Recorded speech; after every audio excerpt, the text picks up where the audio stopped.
Hi friends, please subscribe to Amravati Media and press the bell icon for more latest updates. లోకేష్కు ఇప్పట్లో CM అయ్యే యోగం లేదా? ఆంధ్రప్రదేశ్ ముఖ్యమంత్రి Chandrababu Naidu vision ఉన్న నేత. ఆయన ఏం మాట్లాడినా ఆచితూచి మాట్లాడతారు. రాజకీయంగా ఆయన నిలదొక్కున్నారంటే ఆయన సమర్థతే అందుకు కారణమని ఎవరైనా ఒప్పుకుంటారు. రాజకీయాలలో ఎత్తు పల్లాలు సహజమే అయినట్లుగానే గెలుపోటములు కూడా అంతే సహజం.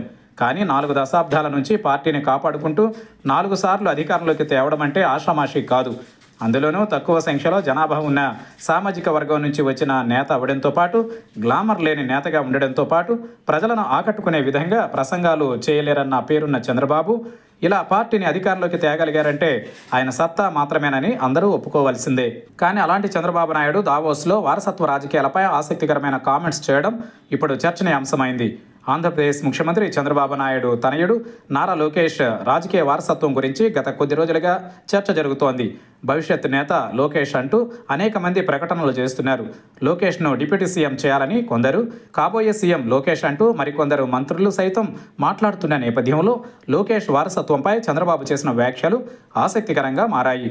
దీనిపై చంద్రబాబు మాట్లాడుతూ కేవలం వారసత్వంతోనే ఎవరూ రాణించలేరని వ్యాఖ్యానించారు.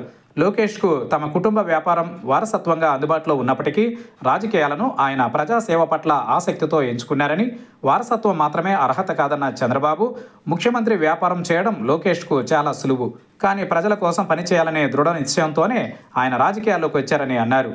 ఏ రంగమైనా విజయాన్ని సాధించాలంటే కేవలం వారసత్వం మీద ఆధారపడడం కష్టం.